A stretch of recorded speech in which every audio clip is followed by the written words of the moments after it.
Tempering validated research with over 20 years of on-the-ground experience building engineering organizations, we're changing the way you think to change the way you lead. Welcome to the TTL Podcast.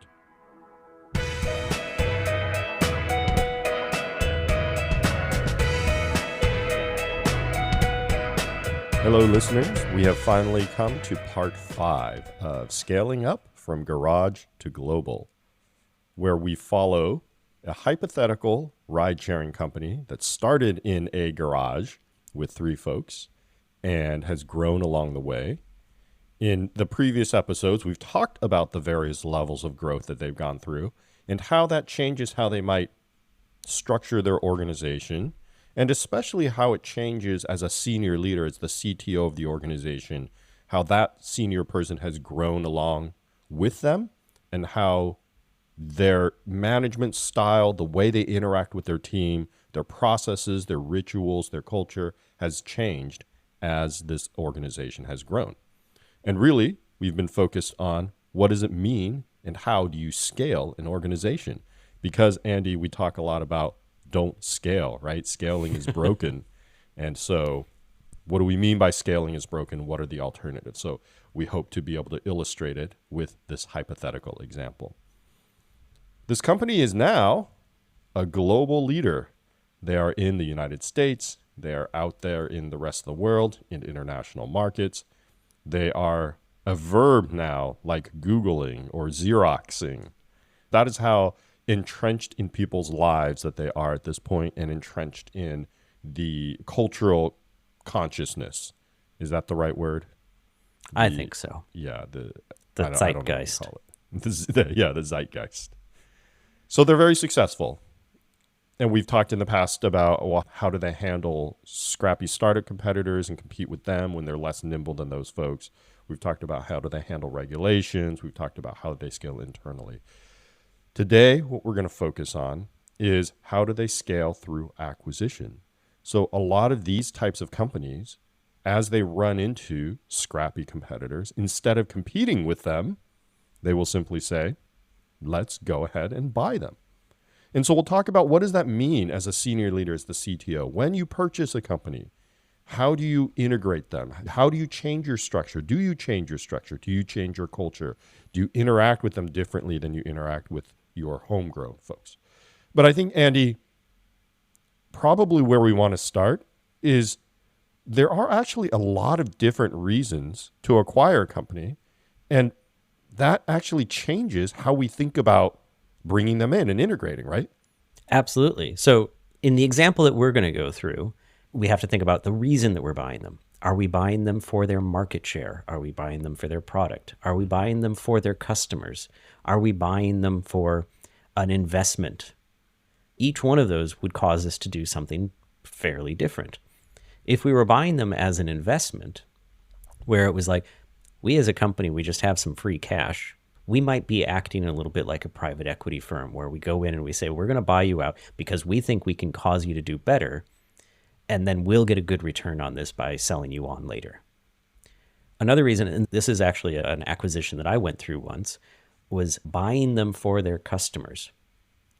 And when you do that, you might just scrap the company. Mm-hmm. Because you really just want to make sure that this competing product doesn't continue and you get their customers instead. And so you buy out the company and you migrate everyone onto your platform and you shut down the other company.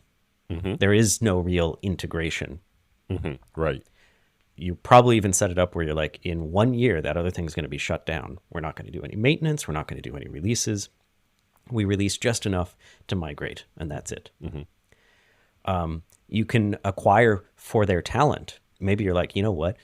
This other company is the place that has this interesting talent that we actually want to get. Essentially, we want to hire the team, but we're going to do it by buying the company that they work for. Mm-hmm. In which case, once again, you might not care about the product that they put together. And you might just throw it away and say, go and work on our new product because that's what we actually want you for. Right. You can buy them for their market share. And this one is you do actually have an interest in their product. You are specifically interested in the market that it's serving, and you probably want to keep it going. And you might want to start over time integrating it into your other products, or maybe it's a good addition to your other products. Mm-hmm. So that's where you're more buying their market share. You're not quite buying their customers, because maybe you don't have a like-for-like replacement, or you don't have anything that really got into that market. And now this, I think, is the case that we're going to go down, which actually has probably the most nuance to what you do once you've done that acquisition. Now, what do you do with this group? Yeah, because in some of these other examples, it's really less nuanced, as you were mentioning, Andy. You simply shut them down. But this last piece that you mentioned is really where we want to go with this example, because there's a number of interesting things I think we can talk about. And so I think the example for us is this ride-sharing company has found it difficult to get into a specific jurisdiction. Perhaps that jurisdiction has really difficult regulations, or maybe the regulations are really based off of regulator relationships. Mm-hmm. And the startup that started there speaks the language, has the connections, and so they've built up those relationships to allow for smooth operation. Maybe it's as simple as the culture is so different that it's very difficult for an outsider to go in and understand what the consumers actually want in that jurisdiction. There are places where perhaps surveys don't do well. Perhaps in-person panels aren't the right way to go. And so if you don't know how to market or how to do market research there, maybe it's easier to buy somebody that's already done the market research there. In order to set this up to have an interesting conversation, let's say that this competitor uses technology that's completely different than what you've built your platform on. So perhaps you've built your platform on AWS. Maybe they've built their platform in-house. So they're using RabbitMQ for their queuing technology. They're using Temporal for their workflow technology. They're not on any sort of modern cloud-based platform. So they have a huge IT team that supports their data centers there. Right. And they have several data centers that are running all of their systems, and that's the way that they think about the world. Exactly. And maybe they're on a completely different metrics gathering technology. Maybe that's also homegrown. Maybe they have their own Hadoop cluster that does all of their stats calculation. They have their own dashboards that they run. So that's the company you've acquired, and you've acquired them because you want to get into this space. And as often happens, Andy, the acquisition happens from the business side, right? The tech side is brought in to say, take a look. Do they have the right technology? Can it scale? And often the tech side says, yeah, I mean, it's there. Yeah, it's it'll work. Especially when they're scrappy startup. It's kind of a little janky, but it will work. And so the business side says, great. Thank you, tech, for your input. They've acquired it. And now the CEO says, hey, we've acquired this. And in our quarterly board meetings, I want to be able to see the same sort of metrics that I see on my main company, because I want to be able to compare them and have them integrated. Yeah? Of course. Yep. They're like, well, we need to report on them the same way we report on our own stuff. Otherwise, how are we supposed to steer this ship? Right. Absolutely. Perhaps your key metric here is riders per hour. And so you want to know, how many riders per hour are we getting from this? It seems reasonable, right? Yeah. So as the CTO, Andy, this new company has come in. It's day one. They're now part of this hypothetical company that we've invented. What do you do? Is this a huge migration thing where you have to spin up an internal team called the migration team to help them out? Is this a thing where you put migration tasks on the acquired company's roadmap? Do you scrap all of their PMs and put your PMs in place so that you can speed that up? And they're also perhaps not in your time zone either. So how do you deal with all of this? What do you do as the CTO here? So the way I'd think about this, and this I think gets to the scaling question that we've had. This is, to me, the core of the scaling question. It's the, do we combine or do we keep separate? And how do we interact? And to my mind, the way of running this is, at least for a while, you keep separate. You let them keep running, but you start working as you're another stakeholder in this whole thing. Because you could say, oh, no, we're going to start a whole rewrite, get them onto the platform we've got, and do all of that. But if we start combining, I would say you start hitting all of the scaling problems.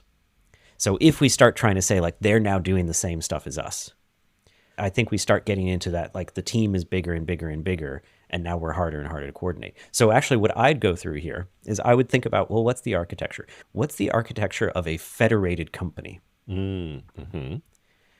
And the architecture of a federated company is one where you've got these autonomous units, but you could kind of say that there's an API, an interface contract that they need to adhere to. And one of the big ones, is the one that we've hit first, is the CEO saying, hey, look, we need to report on something that's consistent across all of these, which means that they need to report on this kind of a measure, and we need to have some way of them doing that. Now, your very first pass, just like we were doing with the kind of like startup, your very first pass is go out and just do it manually. Every month, Right. go and grab the numbers. But over time, what you'd say is there's kind of like a data API here. And so I would say each one of these divisions, each one of these groups, and we'd probably have wanted something like this internally already.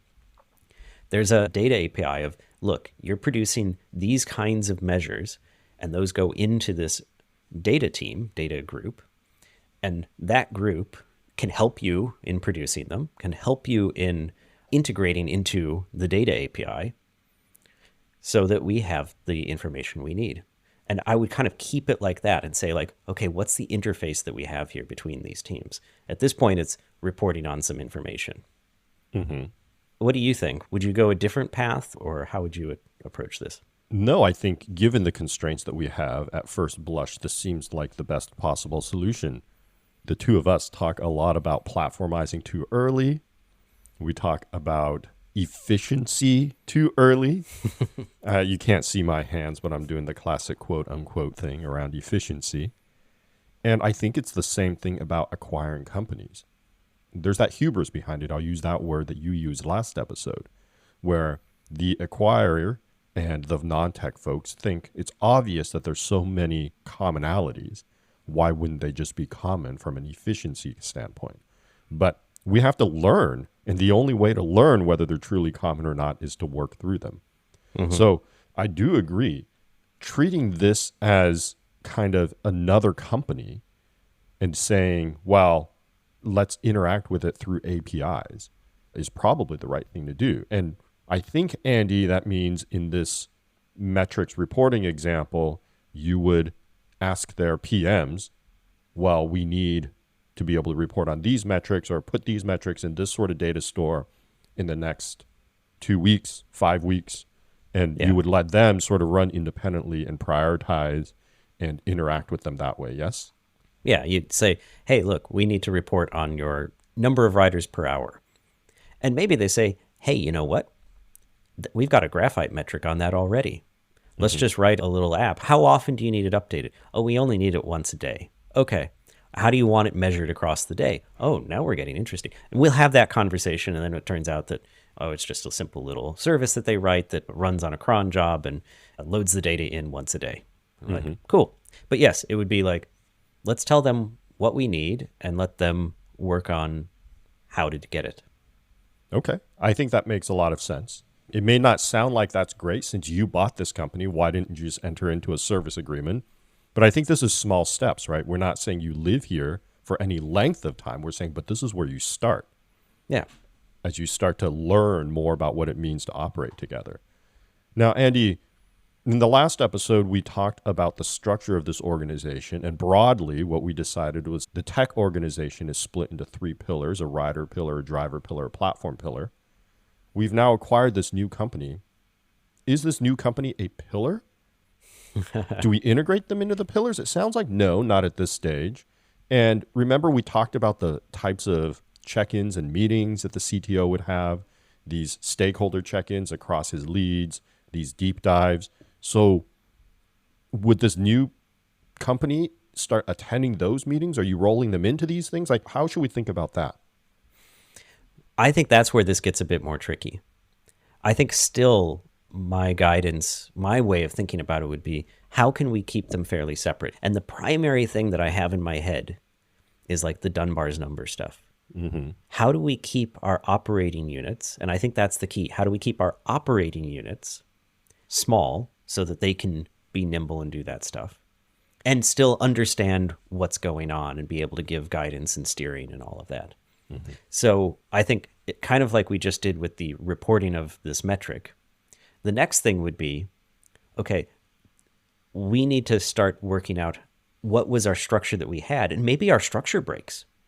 Maybe this is our first acquisition of a company like this. And our structure hasn't already been put in place for how do you handle these kind of different groups. Because once a company starts growing globally, acquisitions almost become the norm rather than an exception. And so you're going to, in a constant state of some other group is kind of part of it. And I think a lot of companies I've seen, a lot of them that I've worked with, they take that almost as like an antibody effect. They're like, we need to do something to get rid of these foreign entities inside our system. And that never sat well with me. I can understand the reasoning behind it. It's like, well, no, we are effective. We bought you because we're more effective.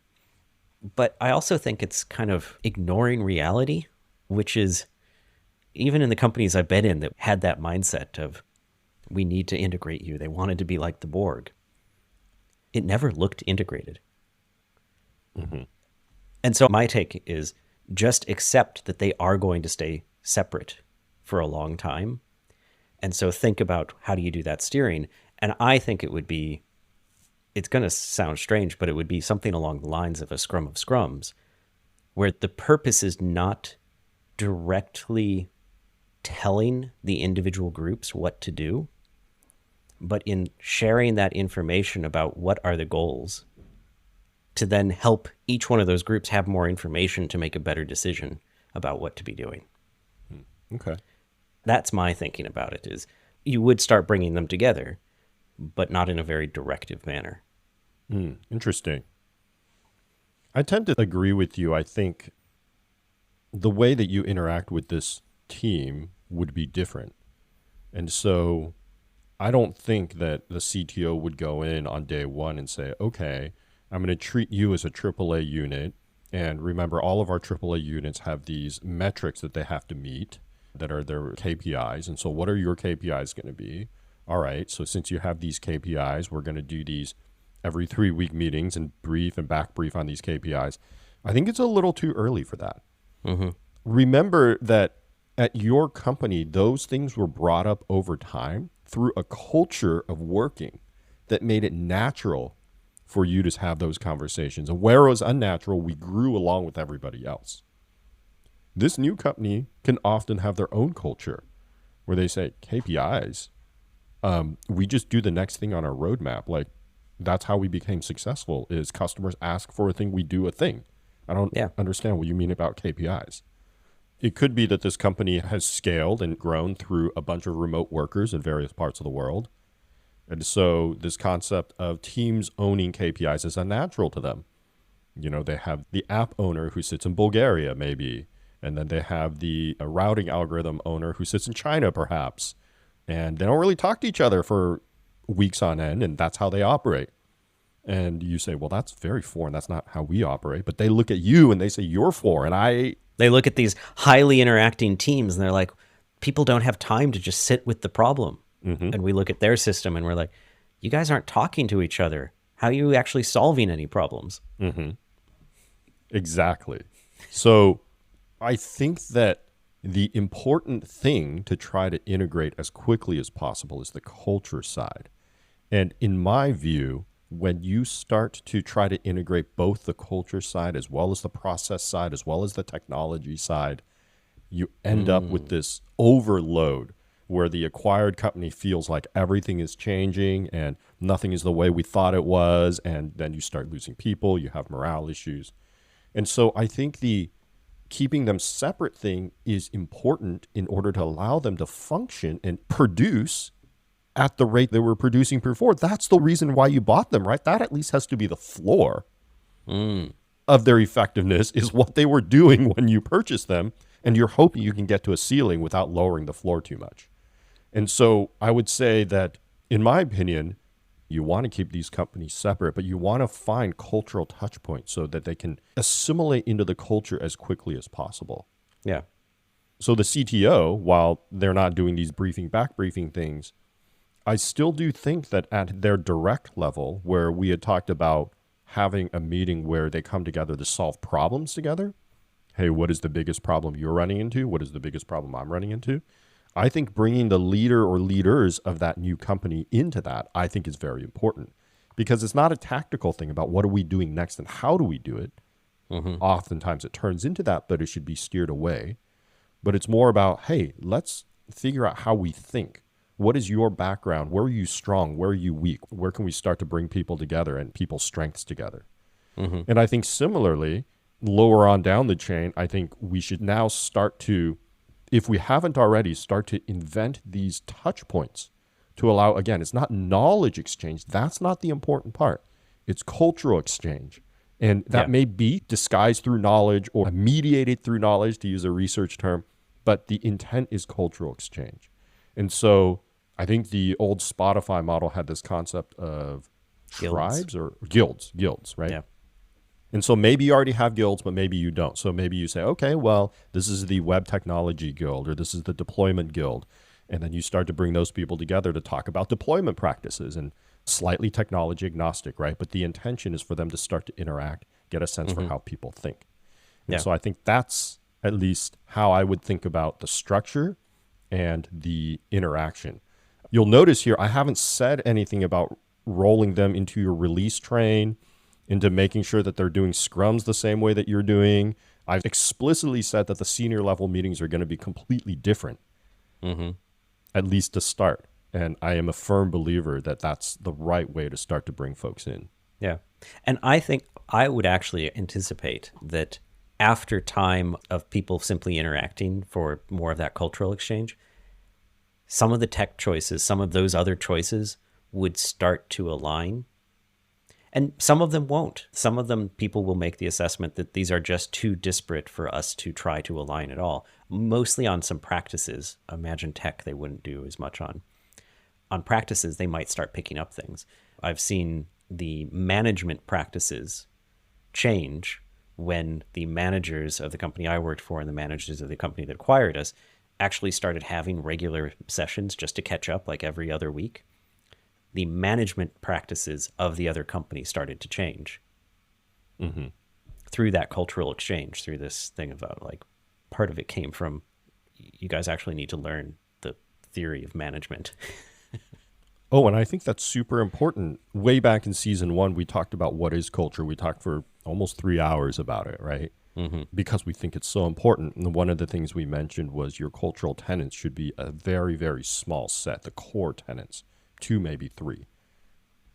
And I think whatever those tenets are, that's something that you need to really quickly find out in this organization you acquired, who's in and who's out. Yeah. And one of those things might be, if your tenant is something around learning all the time, then saying, hey, I'm going to bring senior leaders from that org into my weekly management reading group immediately. And they're either in or they're out, because if they want to do this, we're going to work on moving on. That's important.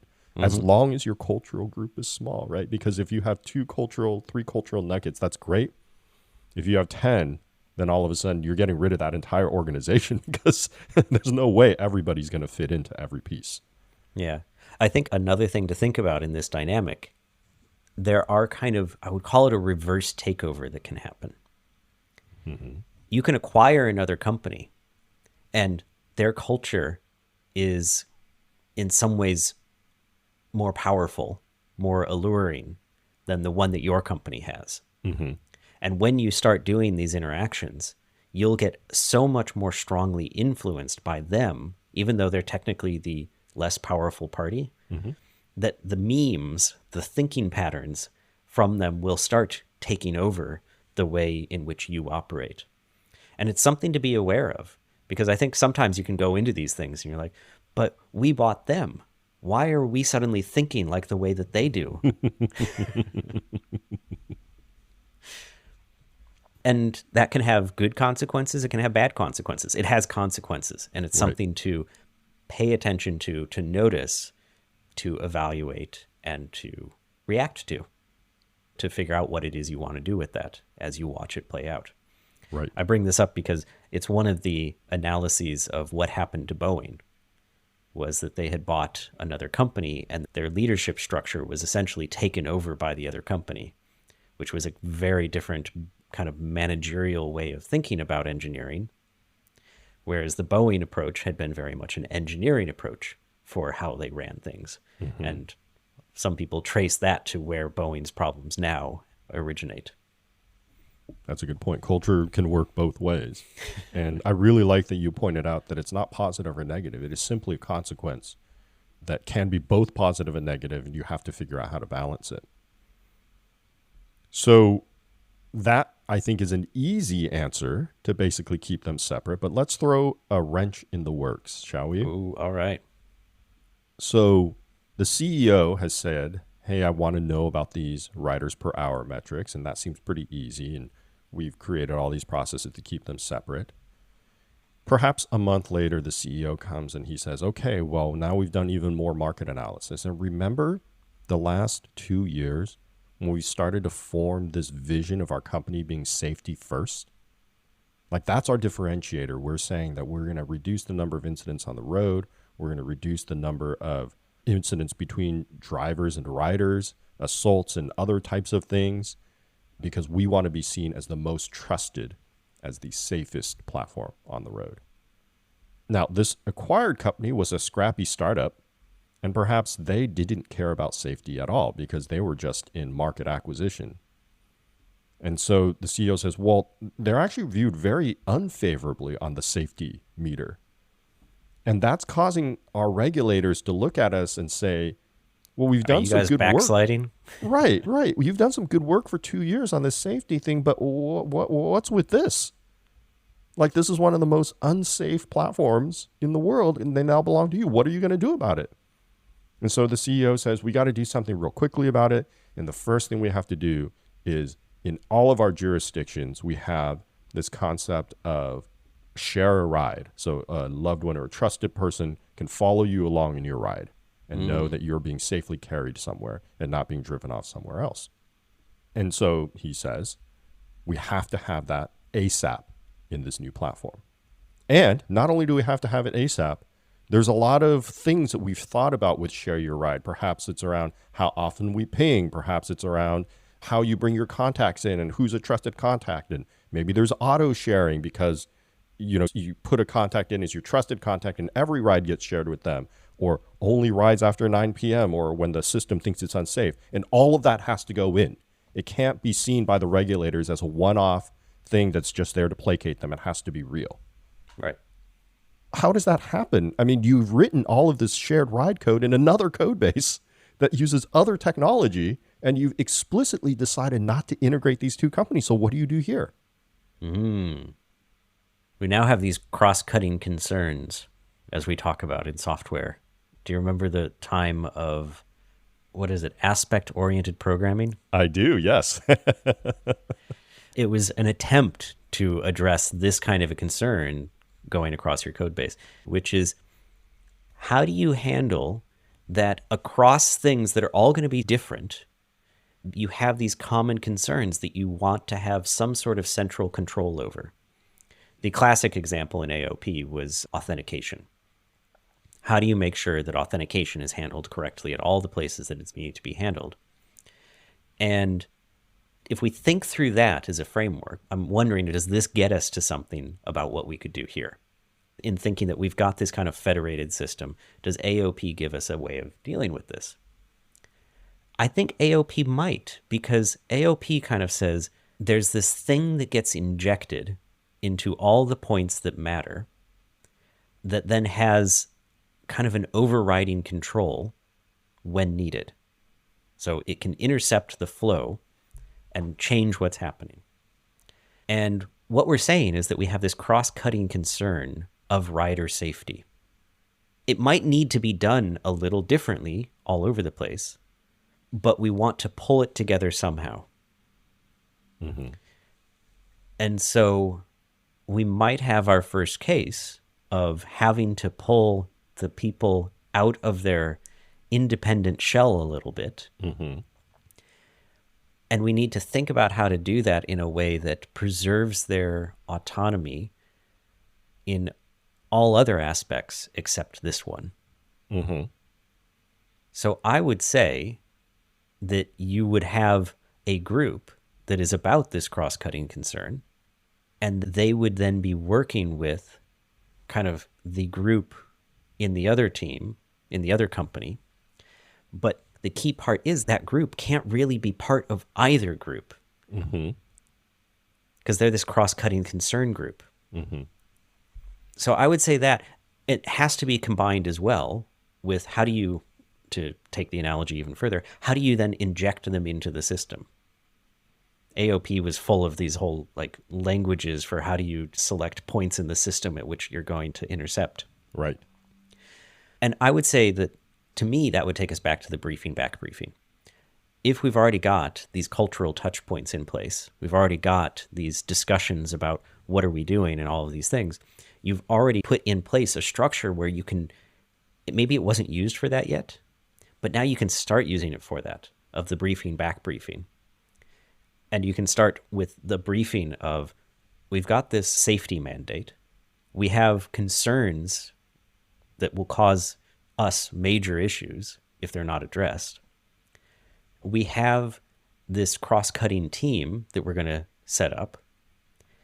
And our brief to you is that we need this thing in place, working to the level that this team guides us toward in the next 2 months or whatever. Mm-hmm. How are you going to do it? And you kind of set up that constraint, you set up that structure, and you say, you're fairly independent, but we've got this cross-cutting concern. We've got this group to coordinate it. How are you going to deal with this? I think I disagree with you, Andy. You disagree with me? Okay. Yeah. I like that you brought up aspect-oriented programming. I hadn't thought about it that way before. It would certainly be nice if people were as injectable as code and organizations were as modifiable as simply, here's an API endpoint to do aspect injection. So in this hypothetical example, the types of behaviors I've seen are the briefing that the safety concern is really important. Mm-hmm. And then this AAA team saying, I hear you, and we're going to put it on our roadmap. But one, you don't get to tell us when you want it done because our roadmap is ours to prioritize. Right. And two, we've been operating in this region for so long. What are you telling us about what we need to know about this region? We've been able to grow without it, and we're going to grow, and we're going to continue to grow. So thank you for telling us about the safety thing that we knew about. And we will do it, but it's not now. It's not now, or maybe it's not to the level of fit and finish that you want, that sort of a thing. And I think the reason for that is that these are two separate groups. Mm-hmm. You're interacting with this company as if they were still a separate company. They have their own roadmap. They have their own models of thinking. They have their own way of thinking about the problem. And so here, Andy, is the first point at which I think integration has to start happening. Absolutely. Absolutely. Right, because remember, the reason we said not to integrate was because you didn't know what was the same and what was different. And that's in terms of culture, that's in terms of technology, that's in terms of process. Here is something that is so central to your company, this safety mandate, this safety image that needs to be across both companies. And so whatever that point is, it needs to integrate. Having a group that's not part of one or the other that handles rider safety, I think is a good step. But I think it needs to be bigger than that. And I don't think that group can have influence just in terms of, hey, here's the KPIs we need you to meet, figure out how to do it. I think it's got to be stronger than that. And I think the integration has to be deeper than that. Okay. I was thinking it was beyond KPIs. I was actually thinking it was more like the actual product management of it. Mm-hmm. Mm-hmm. But yeah, I can see that. Basically, it's indicating that there is a platform that needs to be here, that it has to be mandated to be integrated everywhere and used everywhere. Right. And I think this is probably the first one platform. And so now both sides have to figure out how to make this happen. The acquired company needs to figure out, okay, do we transition our technology onto this other tech stack so that we can consume their code? Yeah. the acquirer, they have to figure out, do we port this code somehow? But then how do we keep it in sync with all of our other products, and how do we keep the experience the same? But that integration needs to start happening. And honestly, I think that these are the types of things that you need to be the leaders, the vanguard of how you integrate.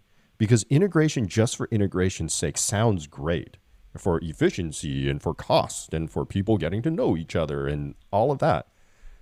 But having real problems that are not invented and that are not small, that actually drives you to figure out where is the most important points to integrate and how you should go about it. And maybe this one small, super important problem is the one that says they're going to scrap their entire app and rewrite it on your app framework. It could be. Yeah. But maybe it's not. But like using that as the focal point to make those types of decisions instead of simply making them based on, oh, well, eventually we want the apps integrated and like it's important for our brand to look the same, is much more powerful and I think much more effective. Yeah, I think I agree with that. And I don't necessarily see what we've both said is incompatible. Yeah. The way I would think about it is that you're thinking that at this point, there's actually many more constraints given in the briefing. Things like, no, you need to use the platform we've already put together because there's so much embedded knowledge in that. We're not recreating it. It's not the direction we're taking the system.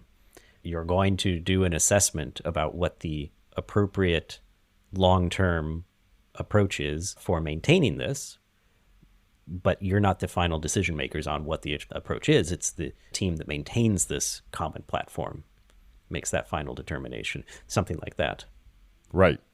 And this is the point where I think the leadership from the original company now has a very difficult balance to make. The leadership from the original company had it pretty easy at the beginning because they were separate. They were basically doing the things that they already did and did well.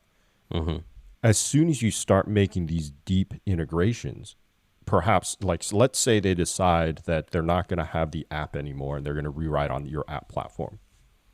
Now it probably makes sense for at least that portion of their team to roll into the rider sphere in one of your three large pillars, the rider, driver, platform pillar. Right now, they're part of the rider pillar.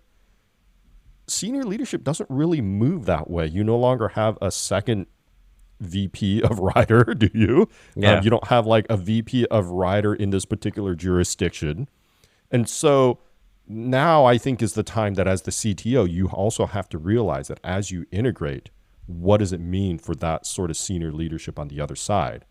Yeah. Or senior leadership on your side. You could look at them and be like, their people are better. Exactly. You're absolutely right. It could be either or. The challenge on the other side is you actually have to manage them more directly because they're your touch points with the people. On your side, you have touch points with your people too, and they have relationships all around your existing company. On the other side, your touch points to those people are through senior leadership. And so if you start to deliver bad news, then morale could tank and people could leave. And I think that's also part of the reason why keeping them separate is so effective at the beginning.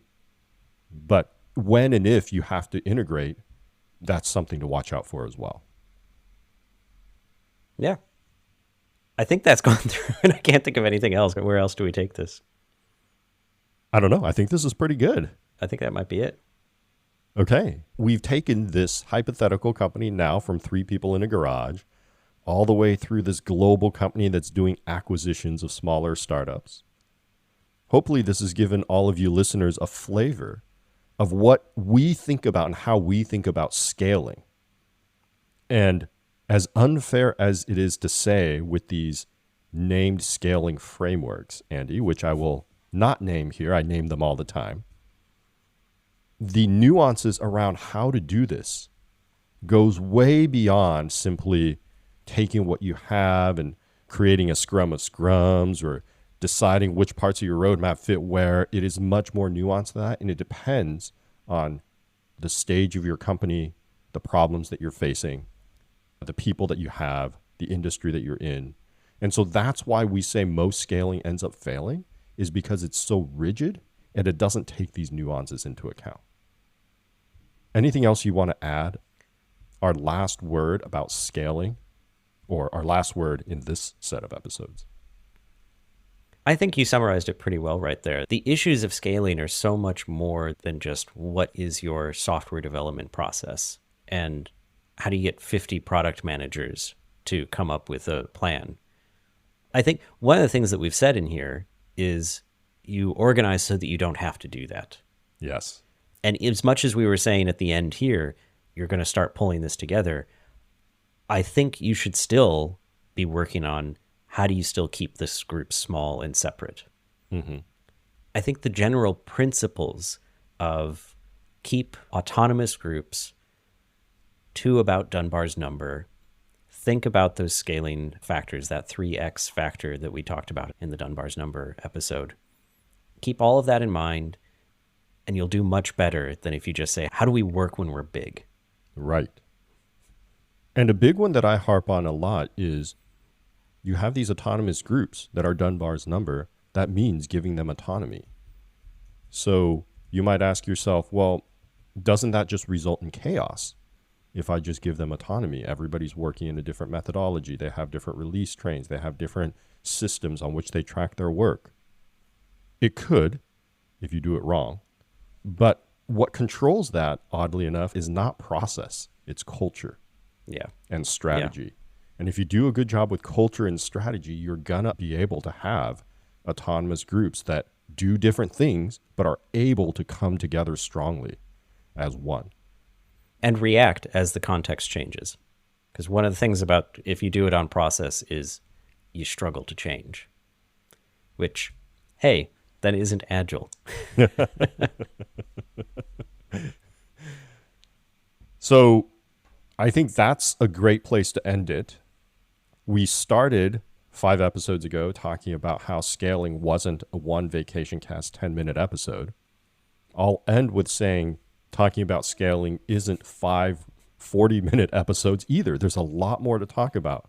We ended by talking about how important culture is. I mentioned earlier we have a 3-part culture series in season 1. There's way more to talk about there as well.